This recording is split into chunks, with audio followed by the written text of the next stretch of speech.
What's going on, folks? Welcome to another episode of the Jake and Joe Bengals preview show presented by First Star Logistics here on the First Star Media channel on YouTube, the same place you will find the Jake and Joe Bengals post-game show after every Bengals game this season. And as always, really excited to work with our partners at First Star Logistics and the opportunity they give us every week to talk about the Bengals with you, even though this season hasn't necessarily been the most fun. Joe and I still manage to have a good time every time we get together here and talk about those Cincinnati Bengals. And if you're looking for work in the Cincinnati area, you can check out firststarlogistics.com. Take a look at their job postings and, hey, consider joining one of the fastest growing and best companies to work for in the Cincinnati area. Joe, we're going to start today by kind of reflecting on the situation the Bengals are in. Of course, you just did your episode of Bengals on the Brain, which is also on this channel, breaking down Jake Browning and a pretty bad game from him, leaving opportunities on the field, and just what the direction should be for this team, how it could get better potentially, could be part of our conversation today before we look forward to the Lions matchup and preview that game that's coming up in just a few days, short week here for those Bengals. But Joe, you wanted to start today with the situation the Bengals are in, which is that they're 2-2. They're in second in the AFC North. Baltimore Ravens are incredibly injured right now after having a great run of health last year with some potential serious injuries, a lot of week-to-week, day-to-day injuries as well, and a 1-3 start to show for it. And yeah, they play Houston this week. Maybe even a battered Ravens team can take care of the Houston Texans at home, but the state of the AFC North right now is that it's not the incredibly strong division that we kind of anticipated it would be in the preseason. And the fact of the matter is, Joe, that no team has won this division 3 years in a row ever. And that may be playing out with the start that we've seen this year in this division. Yeah, it's a bit of a shame. You know, it's funny that you bring up the three divisions in a row. You're right. And I've known that one, but didn't think about it until you said that. I'm like, and of course the Ravens got hurt. It's just destined. You can't win it 3 years in a row. And it makes sense if the Steelers somehow floated that 9-8, how many years in a row, and then we're just get to 10 wins? Will 10 wins win this division? It does feel like it will. And the Steelers don't look impressive at all to me. They got a big lead in the Vikings game. I don't know if you watched that. It was over in Germany, maybe. I can't remember now. But Ireland. Last week, Ireland. Yes. Well, either one. They're playing, I think it was Ireland and then Germany this week. Either one. It was an early game. Europe, overseas. Somewhere. I can't 6 a.m. my time, I think, was the start time for that game. Yeah. Way too early for you. You were sleeping for sure. So the Vikings are down big, and they come back on big plays. The Steelers' defense has been pretty poor this year. And their offense isn't some explosive unit, but Rodgers is taking care of the ball. They're figuring out their run game, and they're funneling the passes to DK Metcalf. And point being is, I don't think the Steelers are any better than what we thought coming into the year. I still think they're probably going to be a 9-8. Maybe they get to 10 wins because the Ravens are down, the Bengals are down. They haven't played each other yet. So my point here is I still think the division can be had when you look at how injured the Baltimore Ravens are, and the Browns are now starting Dylan Gabriel at quarterback. So the AFC North has not gone the way I think a lot of teams expected it. It went from off-season best division in the league to, man, it got real ugly real quick. And I think this leads to the two things. One, you see all that. The other side is, man, Browning was bad. And this is right after the Vikings game. I didn't think he was good there at all, but the fumbles, I kind of excuse it. Like, yeah, they never really got in the rhythm. The fumbles really aren't your quarterback's fault. He's checking it down. Guys are fumbling. And then you get to the Broncos game, and I watch the tape. And typically when I watch the tape, it's not as bad or as good as I remember. And Ted Karras pulled this quote the other day. I agree with him completely on this. I've said this for years. The Vikings tape was worse. The Broncos tape wasn't as bad. But for Browning specifically, it was way worse than I thought watching live. I thought guys weren't getting open. I thought the offensive line was getting beat on every play. That wasn't the case. It was still a high pressure rate, but still, if he's kept clean on about 60% of his snaps, on those snaps, we did this breakdown on Bengals on the Brain. I thought the play calling was actually really good. There was a lot of answers. The passing menu was very good for Jake Browning. I don't think he saw the field very well. I don't think he was very accurate down the field, obviously, on these deep balls to T. Higgins and even Jamar Chase. And I think he got a little skittish in the pocket towards the halfway point to the third quarter. And I just thought it was a very bad game out of quarterback. And there's no way you can dig yourself out of this. They're one of the worst offenses in the league: Browns, Titans, Bengals. There's no way to get out of that unless you have better quarterback play. Those are like the three worst quarterback play situations in the league right now. It's got to be better than that somehow. And that is an interesting dichotomy when you separate how we were talking about things from a Zach Taylor perspective, and a lot of fans are talking about things from a Zach Taylor coaching staff perspective versus, yeah, Jake Browning did leave a lot on the field. And that's kind of how it felt watching live. I'm sure it was impressed upon you more as you were digging into it for your video this week, Joe. But a lot of the, and Troy Aikman was talking about this, a lot of these go balls that he's throwing like felt predetermined. And some of the high lows in the middle of the field felt predetermined, and you're leaving opportunities out there when you're not throwing the ball to Jamar Chase in space. And I think that's a lot of it, is that the ball wasn't going to Jamar on a number of occasions. And it was not just Jamar, but the reason that I bring that up is because you go back to 2023 and the Jake Browning games in 2023, even if you include that week 10 game where Joe Burrow started the game against Baltimore before he got hurt. Jamar in that game only had 2 catches for 12 yards and a touchdown on 7 targets. So including that game and all of Jake Browning's starts, Jamar did miss a game, but in the games he played, 7 games, 56 yards per game with Jake Browning at quarterback. 0.3 touchdowns. He had 2 touchdowns in 7 games with Jake Browning at quarterback. He was targeted just 6 times, had 4 catches per game. He had 1 big game against the Jacksonville Jaguars back in 23. He had 11 catches on 12 targets in that game, 149 yards and a touchdown. But they need to find a way, and this shouldn't be hard, to get Jake Browning to throw the ball to Jamar Chase, especially when Jamar Chase is open. Like that shouldn't be a hard thing for a quarterback to decide to do. But when you're predetermining where the ball is going to go and maybe playing a little bit too conservatively at times, that's what you end up with on Sunday, which is just anemic offense.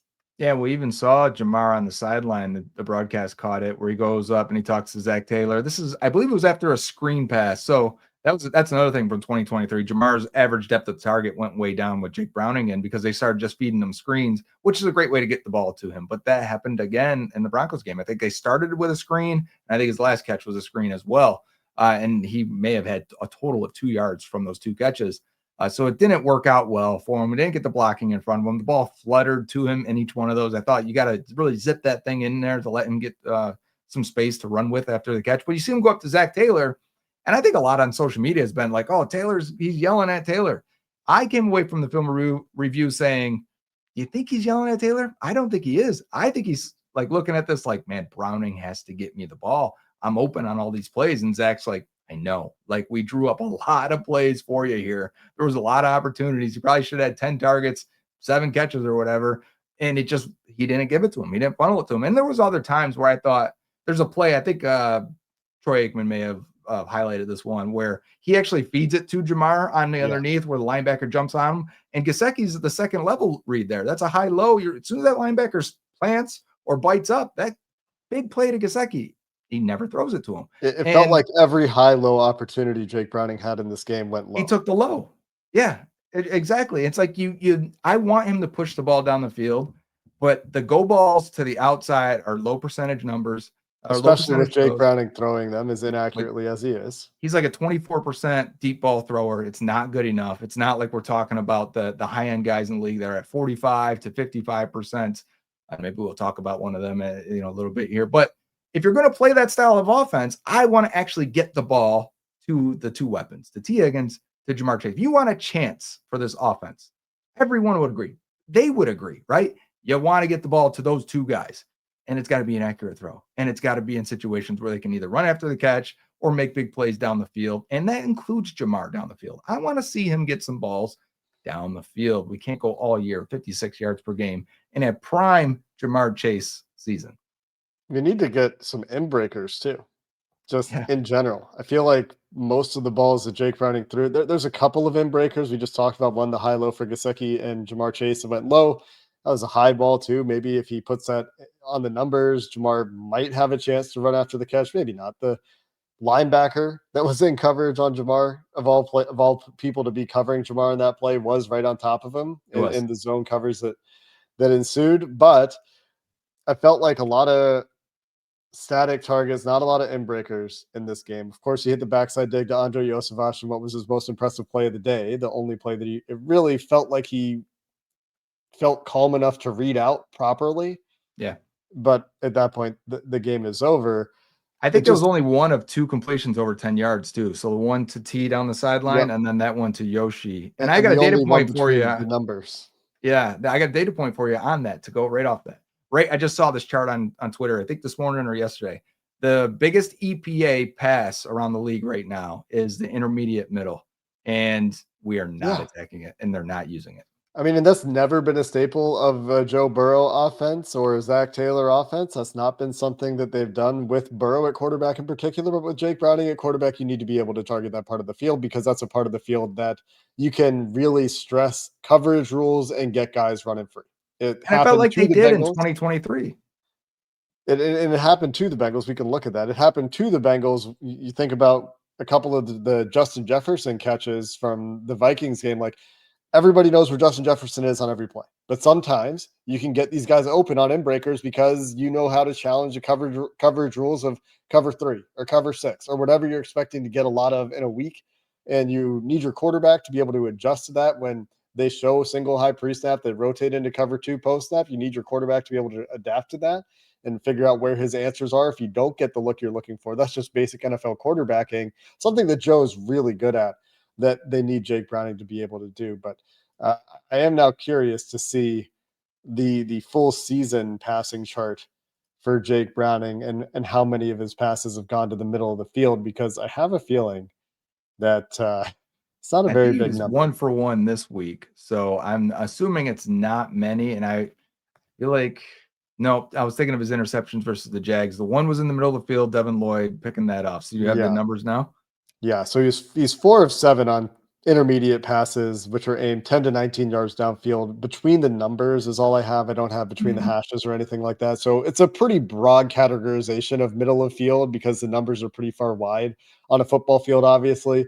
But 4 of 7 for 59 yards and 3 of his 5 interceptions. So perhaps a Wow. reason that he's avoiding that area of the field at this point. But you need to be able to scheme that up, man, because you can that like the McVay tree offenses that take advantage of crossers ad nauseum around the NFL that Bengals fans constantly are asking, like, why aren't we hitting crossers? Why aren't we hitting crossers with all these great receivers? Why can't we just run a crosser to get these guys in space? Like we're going to see Amon-Ra St. Brown do this week, like we saw Mhm. Justin Jefferson do to the Bengals. Like we're going to see for all these great receivers around the NFL that even though they're great, they're put in these situations to catch the ball in space. Yeah, you're right. And if you were to say the passing offense, what does it really lack so far? I think that is it. And there's a lot of things. I talked about this as well. While the passing menu was really good, I thought in that Broncos game, it's the other things. It's the things the Lions are really good at in this week. It's the marrying the play action and run game and pass game together, making things look different. The motion at the snap, the jet sweep stuff that's going to make you take a false step or a side step, and then they're going to throw it over your head and create a gap between that second and third level in the defense before they hit that crosser to Jameson Williams. And he turns into a 70-yard. It's probably going to happen. I know it. But yeah, those are the things that need to happen. There's a lot of things that need to happen in the Bengals offense, but it needs to happen now. I don't think we've got a lot of time here. There's still hope because the Steelers don't look great despite being 3-1, and the Ravens are down. There's a chance they're down in a couple weeks. So are the Bengals. But point being is if they can find a way to get out of it at home versus Detroit, uh, great. We don't expect it. Then the Packers are coming up. So what do they do then? Can they make a move? People are talking, should they trade for a quarterback? It was even brought up. I think Adam Schefter may have said this in the pregame show Monday night that the Bengals made an inquiry or had conversations. I can't remember the way it was framed. If you do, Jake, but I don't watch pregame shows except for this it one. came across Twitter and I didn't get to see the clip. But there was a video on of Schefter saying it. But point being is, I wonder if they're aware of it. Today, Taylor said, or on Wednesday, Zach Taylor said, they have full confidence in Jake Browning, but all things are being evaluated, and that's kind of up to Duke Tobin in the front office, things like that. So don't know how much say there is in it and at what point it could happen or if it would ever happen. We're talking about the Bengals here. I could see them just riding Jake Browning and hoping for the best. We're talking about the Bengals, and we're talking about, what kind of difference can a quarterback really make? And this is where the conversation gets difficult. Like, yes, I think you could get a quarterback that's better than Jake Browning. It would make the Bengals potentially a more watchable product, especially for those of us that watch every snap uh, and talk about it and get here on YouTube and try to talk about this team. For the casual fan that's turning the game off in the second half because the game is over, maybe matters less to those people who are less invested. Probably not you, the viewer of the Jake and Joe Bengals preview show here on Friday. Probably you're watching most of these snaps, even if it hurts you to do so.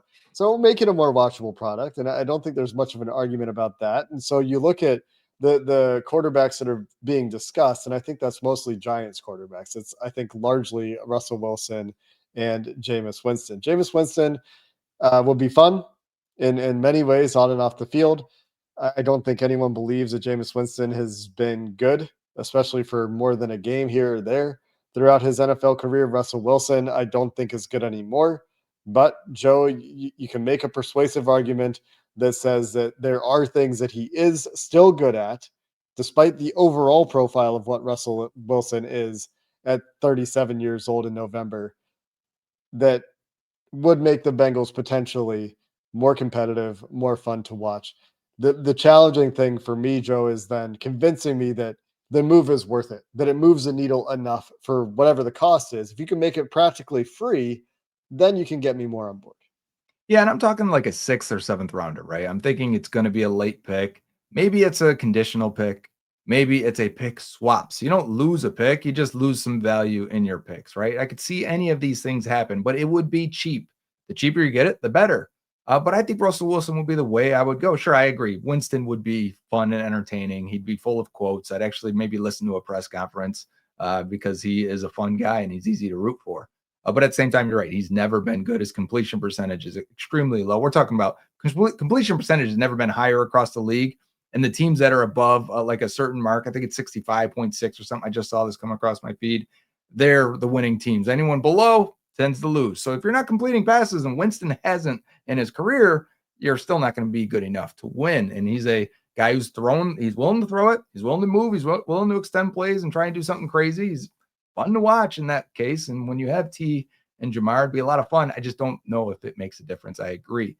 Russell Wilson, on the other hand, has been throughout the league. He has not blinked in a lot of ways because he has been there. He even took benching, I think, pretty well. And then he was helping Jackson Dart. Looked pretty excited on the sideline to be with him. I even said, I'm not going to request a trade. So, I mean, this is a guy who's a professional who has done it in the league.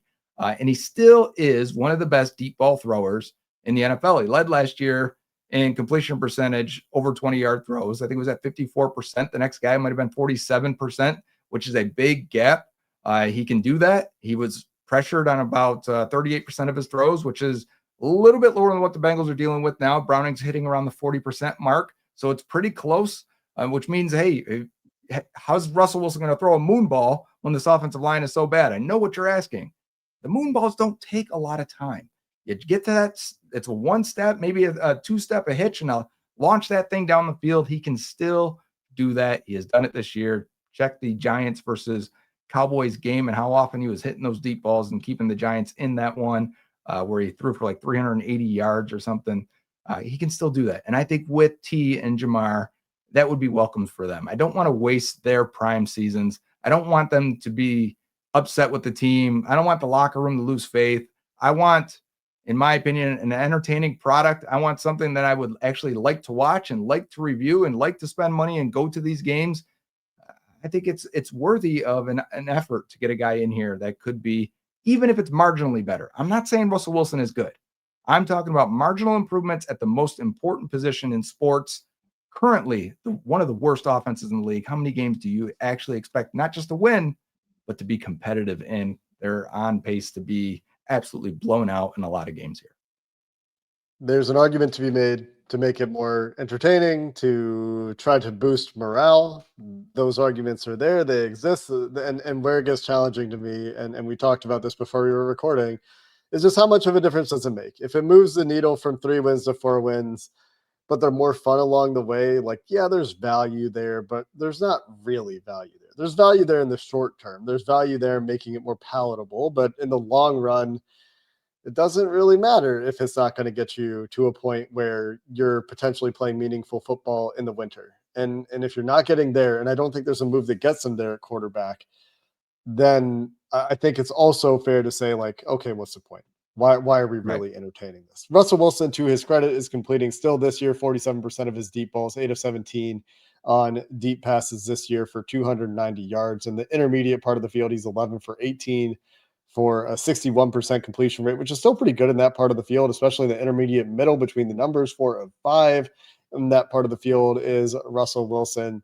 So the moon ball is still there. The moon ball has also led to more turnover worthy plays than I think normal for Russell Wilson this year. 4 turnover worthy plays on the 17 deep attempts this year. Turnover worthy play rate of 17%, according to PFF charting, on deep passes for Russell Wilson this year. So I don't think you're getting even last year's version of Russell Wilson. You're definitely not getting prime Russell Wilson when he was actually a good quarterback.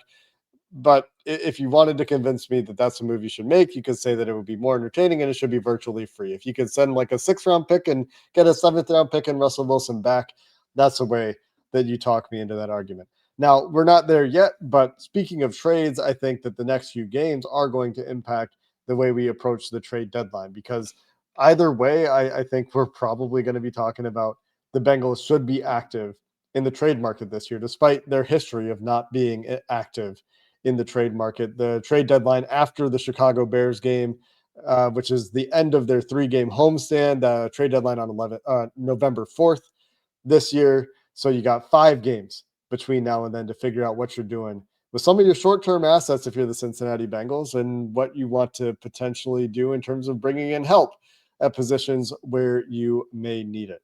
But I do think that it is worth noting that you went through the film, you found that it was better from a schematic perspective this week. They had guys open and the quarterback wasn't able to deliver. It was better in the trenches, on the offensive side at least, than you anticipated when you went back and watched it. Well, what about defense, real quick? Because we got to talk about the Lions matchup here. We've gone long talking about the state of the team and all these things, but this is what happens when we only talk a couple times a week, Joe. Yeah. The defense to me schematically looks like a mess. Did you think that there was any reason to find improvement on that side of the ball after you rewatched, or is that as bad as I imagine it is? From a schematic standpoint, my thought for improvement is that Al Golden will change these things and throw some of them in the trash and try something new, because some of the things are just, I don't think they're good. I think he's throwing out too many beatable coverages or blitzes or delayed stunts and twists up front that just, I don't know how it works when, like, maybe it works if you have Pat Surtain back there and you can control coverage a little bit more and funnel things in different directions, but they really don't have that. And the Bengals don't. Dax is a quality starter. Everyone else right now, even though we haven't had to call DJ Turner's name at all, I think last week in film, I didn't notice him too much doing anything. But when you have a guy like Cam Taylor-Britt that has to be benched after 5 snaps, because instantly the Broncos are like, oh yeah, this is where we're going with the ball. We're going to make him change direction and stop his feet and stop and start. I think you can't have that. And then you've got issues amongst the front that cannot pass rush right now. And it's even worse than last year. I was looking at pass rush win rates from 2024 to 2025. And even Miles Murphy's down right now. Like, everyone's down, even except for Trey Hendrickson. But when you can lock up Trey Hendrickson with currently the top pass protecting tackle from PFF with Garrett Bowles, you feel really good about stopping this defensive front. So I'm surprised they actually kept it as close as they did until the offense completely died. And then from there, it's hard to evaluate. Denver was fairly conservative in some ways, punting after gaining 30 yards a couple times, but it's easy to make those choices when you see what's happening on the other side of the offense, on the other side of the ball. The Detroit Lions, a very different team than what the Bengals have faced in the last couple of weeks. The Detroit Lions, legitimately good, legitimately appear to be contenders after a very rocky week 1 performance. Since then, they've looked every bit the contender you would expect them to be. They lost 27-13 in week 1. And, well, the last 3 weeks, they've scored 52, 38, and 34 points. And those games not against the best teams in the NFL by any means, Chicago, Baltimore, and Cleveland. But Cleveland managed to hold Green Bay to a close, low-scoring game, which Cleveland actually won. And then the next week in Detroit, 34 That to makes a 10. difference. His Goff's numbers away and home or outside of the dome are slightly different. And Myles Garrett's numbers away versus home, True. silent count versus not, are different. And that is definitely a factor. And of course, the Bengals do get the Lions at home, but Baltimore was on the road as well. Not that Baltimore's pass rush has been fearsome this year, but 38 points against the Baltimore Ravens in a very entertaining game that I thought highlighted the Lions defense more than anything. The tenacity, the Agreed. speed, the hustle, the don't quit, stick to itiveness. Yeah, when's the last time you heard stick to itiveness? The scheme. That they have. Yeah. The game plan that they have for Lamar Jackson that gives you faith that Dan Campbell has built that thing in Detroit such that it was able to withstand the loss of coordinators that people thought the brain drain might get him. The way that I thought losing Mike McDonald might get Baltimore, and I think it did get Baltimore for a while last year before they figured it out. Mike McDonald's still doing a heck of a job in Seattle, one of the better coaches in the NFL as well. It looks like the Lions have found their footing, and I mean, you're 30 plus points the last 3 games against defenses, especially in Cleveland's case, that are much better than what we think the Bengals are going to offer. That whatever the line is right now, and we talked about this right after the game. Yeah. Probably not enough. Not enough. For where our expectations are for these teams. Yeah, the Lions are probably the best team they faced in a year, right? Because remember, even on their win streak at the end of 2024, not a lot of great opponents. We talked about the dead campouts scenario, and it happened. This is a legit team. I mean, this is NFC Championship quality team that has been knocking on the door for years now. They make it tough. They have a lot of movement up front on the offensive line, and then with play action and misdirection, and Jahmyr Gibbs makes it tough. Amon-Ra St. Brown makes it tough. Jameson Williams, Sam Laporta makes it tough. And Goff completes a crazy high percentage of passes. I actually have something pulled up here that I wanted to do it while I was talking to you, but I got lost. Versus man coverage this year, Jared Goff, okay? Completion percentage, 80%. That's first in the league. Passer rating, 135.8, first in the league. Catchable rate, 83%. That's third in the league. Jared Goff is dicing up man coverage. Well, guess what the Bengals do? They play a little bit of man coverage, especially on third downs. This could get Jake. This could get really, really ugly. And we're not even talking about the Lions defense that has really impressed me this year. Yeah, when you focus on the offense to start and the defensive matchup for the Bengals in this game, we don't have much faith in the Bengals defense right now, right? Like there's Penei Sewell on the other side, there's Tate Ratledge on the other side. PFF would have you believe that Tate Ratledge actually is susceptible in the pass rush. We'll see how that plays out on Sunday. But Taylor Decker, the left tackle for the Detroit Lions, and Trey Hendrickson is obviously the matchup that the Bengals need to go their way if they want to disrupt the Lions passing game. The challenge there is that the Lions are a team that is really good at holding pass rushers at bay with the variety of misdirection baked into their offense. Like you're talking about, the marriage of play action game with passing game, the consistency with which the Lions get to their run game and get to the run game effectively. And that's an area where Tate Ratledge has excelled as a rookie next to Penei Sewell over there. Christian Mahogany, despite the issues that he has in pass protection, a 6th-round pick that's starting Quality for them at player. guard beside Graham Glasgow at center. Like there are a number of players on this offensive line that can move and can move people. And so you have to contend with a diverse offense that has many, many ways to beat you. And you're not going to be able to make them one-dimensional. Like if Joe Burrow's healthy in this game, we're probably talking about like get out to a 7-0 lead, try to get an early turnover. Obviously, everyone would love this every week. Try to make it a game where Jared Goff has to drop back pass. Try to make it a game where you can try to let Trey Hendrickson pin his ears back. And Shamar Stewart didn't practice or would not have practiced during the walkthrough on Wednesday, but was discussed as discussed as day to day. Still would be surprised if he gets back this week. But we'd be talking about let Trey get his ears pinned back in this game. That's just not the kind of game I think we're anticipating.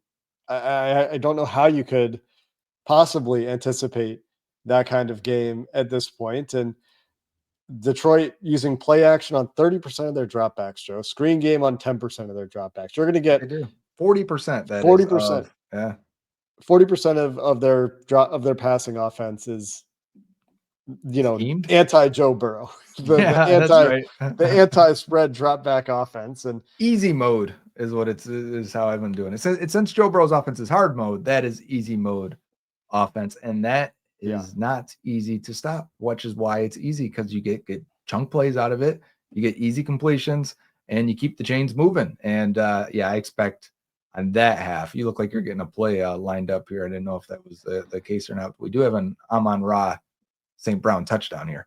Yeah, like you have to deal with this guy too. The just little stop and go Marlon Humphrey. There's no chance for Kyle Hamilton to get over the top there, because Detroit does challenge you with multiple receivers. The way that Jamar Chase was open on that corner Man coverage route, here.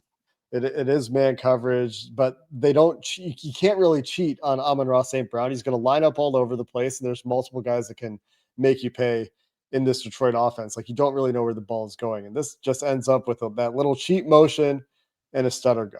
Just make them communicate at the snap, verify man coverage, good ball, good catch against the Ravens' best corner. And absolutely nothing on the offensive line, right? They have an extra blocker in there. There's nobody getting pressures, nobody getting beat, nobody's just instantly confused. The Lions are well coached up front. It's going to be, they make it so it's isolated, your best, that they're trying to attack your weakest players, but you hopefully have your best players on their best players, and they like those matchups, and they're going to get them in one-on-one situations pretty consistently. And there's probably a number of options for Jared Goff here if he wants. This is a 1st and 10 shot play. They get down into the scoring area. They take the shot on 1st and 10. And the Baltimore game was just generally really impressive for the Lions, the way that they were able to stay in the game, continuing to find answers. And I mean, 7 sacks of Lamar Jackson in this game. That He's one of there's the not hardest a players to quarterback. sack. Yeah, I was just going to say there's not a quarterback that's harder to sack in the NFL. And I don't think Lamar was good under pressure in this game. Right. The Lamar stands out there would tell you that he didn't have anybody getting open for him in the game, which is probably also true. It's why he's holding on to the ball so long. But the approach from the Lions to contain Lamar in the pocket, not necessarily translatable to what they have to deal with Jake Browning, but was very impressive in and of itself. And now you got to deal with Aiden Hutchinson again. And I don't know if you knew this, Joe. Aiden Hutchinson is built a lot like Myles Garrett. Like, they're different athletes, but Aiden Hutchinson's a good athlete, and he's just as big and freaky looking as Myles Garrett. I just never seen them beside each other before. I saw a video of them approaching each other after the game, and they're like the same size human beings, which is insane. And we're talking about a major recruit that played at a big time program that became a super high draft pick, Aiden Hutchinson. The Lions, they've been good. Like, can we get into, maybe that's the tank? You get an Aiden Hutchinson on the Bengals, sounds great. Let's get that top who's 5 pick. The Miami guy, Ruben Bain? Yeah, like, maybe you're convincing me. Don't trade for Russell Wilson. Let's just ride Jake Browning into the ground. I need an Aiden Hutchinson, but no, he looks great. And he's back from that leg injury, that real gruesome one from last year. I think it was against the Cowboys. He looks like he was, and he was on a tear last season. Like, I think it was the first 5 games or so, he was the number 1 player for Defensive Player of the Year. That ended up going to Pat Surtain, Hendrickson in second because he was hurt. But Hutchinson looks like he's back, and he is beating right tackles. And Al-Qadim Muhammad on the other side, like a 7th-year breakout potentially. He's grading really well on PFF. He killed the Ravens' career day for him, but he's had other moments too throughout the season. They'll put him inside, they'll put him outside, they'll swap left and right. If you got 2 pass rushers, 2 edge rushers, that makes it very, very hard to block. And that's Hutchinson. Like, he forces this out. Muhammad runs around the other side. That's ideal what you want. We want a power guy. That's our Shamar Stewart. And then bring Trey around the other end. So if you're looking for the blue line there, the Honolulu blue, that's Muhammad. Yeah, you're muted, Jake. So go ahead. There we are. showing a lot of plays here from the Ravens game, but it was a great game from Muhammad, and you're seeing in this cut up the number of plays where he does line up kind of all over the place for the Lions and is able to win from multiple spots on the defensive line, right end, left end, inside, and it doesn't really get easier from there. I really like the interior guys for the Detroit Lions, DJ Reader and rookie Tyleek Williams, who is one of my That's favorite right. favorite nose tackles in the draft on the interior to start for them, and the depth is good too. I think for them on the interior, where Roy Lopez was a guy we talked about as a nose tackle target in free agency, that is a backup on this team. The depth outside of those guys not really terribly impressive on the edge or on the interior. So it is, one of those scenarios where you often see against the Bengals, like, hey, we're going to go hurry up here because Trey Hendrickson's off the field. If you're the Bengals, try to use Oh, tempo, yeah. try to take advantage of those opportunities when Aiden Hutchinson is off the field. You're probably not going to get many snaps with Al Muhammad and Aiden Hutchinson off the field, but if you do, take advantage of him. Don't sub. This is a week where I think it makes sense from a personnel perspective to go heavy in 11 personnel, where last week I kind of thought going 12 made sense, but good linebackers in Detroit. And if there's anywhere where there are questions, we really like their safeties in Brian Branch, and he's going to cover in the slot for sure. And Kirby Joseph, really like their Yeah. safeties, but the corners, Terry Arnold hasn't been very good. Amik Robertson, you can complete passes on him, you can get open there. And I don't even know who the other corner is. Maybe it's Khalil Dorsey right now. I'm not actually entirely sure who will start. They got a bit of a Uh, rotation on that spot.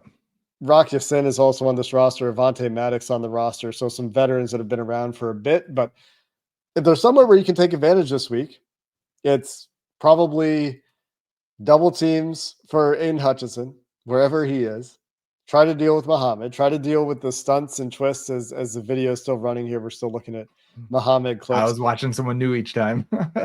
There's somebody new to watch each time, and deal with that stuff, and try to find ways to take advantage of the corners. Get the ball to your open receivers when they're open. Get Jake Browning to look to the part of the field that you need him to look at, and find ways to help him get the ball to Jamar Chase in space when the opportunities are there. And some of that is the offensive line being at home this week, right? We had the silent count, which Ted Karras got caught, and the head snap, which was absolutely ridiculous. We didn't get a chance to mention that. But Yeah, also, right, snapping it with 1 second, 0 seconds left, and those two ends ripping around both the tackles. That was because they just could see the play clock. Everything's loud. They're jumping at zero and just going for it, and they beat our guys out of their stances. That those things like that shouldn't happen at home. Pass protection across the league is better at home. And the Bengals could use it. And it's going to be a great test for Amarius Mims versus Hutchinson. I'm really interested to watch that. would really like to see Amarius Mims bounce back. He's had a rocky start to the year. There are moments where it's been difficult for him. I think part of that is that he's now played beside three different right guards. I Mm-hmm. think his illegal formation penalty last week was probably because Jalen Rivers was also way off the Agreed. line of scrimmage, and he's lining up according to where Jalen Rivers is lining up, and neither of them caught the alignment issue there.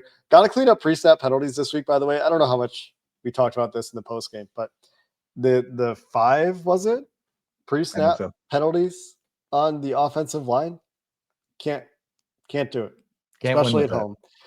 This offense getting behind the chains is such a death knell. Like they cannot. First and 15, might as well just try to get some yards back and punt. Just they're not overcoming those situations right now. But a lot of that comes down to, as we kind of led the show with, Joe, the way Jake Browning's playing, and he's got Yeah. to take advantage of opportunities when they're out there. Find And that balance. that's a big thing for the Zach Taylor teams, right? They've been competitive with holes, even in those last 2 9-8 seasons, because they weren't taking a lot of penalties. It's been a thing throughout Zach Taylor's era in Cincinnati. They're not a Yeah. heavily penalized team. When you add that element into a team that's flawed and has a backup quarterback that is not playing well or not producing well either this time, that makes it impossible. I'm sure it would be nice if they surprise us this week, huh? It would be nice. Give Get us under some hope center, back. run it, maybe some play action. Maybe it looks like if they did, we'll talk about it. We've got a post-game show, but if they did, that would be huge. The confidence that would be restored in the team getting a home win against a really good team could go a really long way. Not that we expect it. This looks like a very challenging game against a very good team, against the Bengals that I have said numerous times this week is currently playing like the worst team in the National Football League. And that includes the Cleveland Browns and the Tennessee Titans and these teams that we've talked about.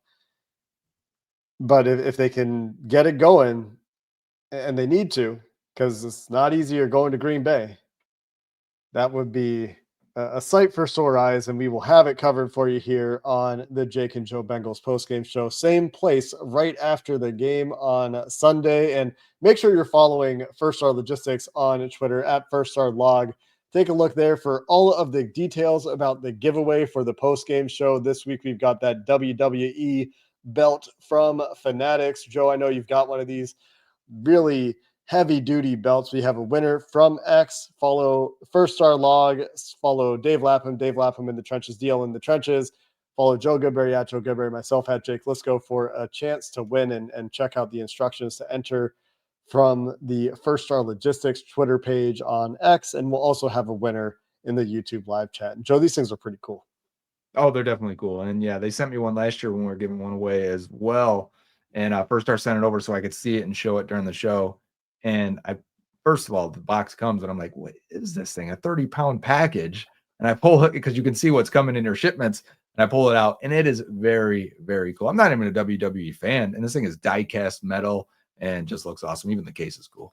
So a pretty cool prize. We have awesome stuff to give away all year. It gives you a reason to stay engaged. If nothing else, make sure you're with us for the post-game show. If you made it all the way to the 41-minute mark of the preview show, well, we'll see you on Sunday after the game. Until then, thanks for checking out this episode of the Jake and Joe Bengals preview show presented by First Star Logistics. Make sure you check out firststarlogistics.com for all of the job opportunities if you're looking to work with one of the fastest growing and best companies to work for in the Cincinnati area, who Joe and I really enjoy working with here every year. Until next time, until Sunday, thanks for listening.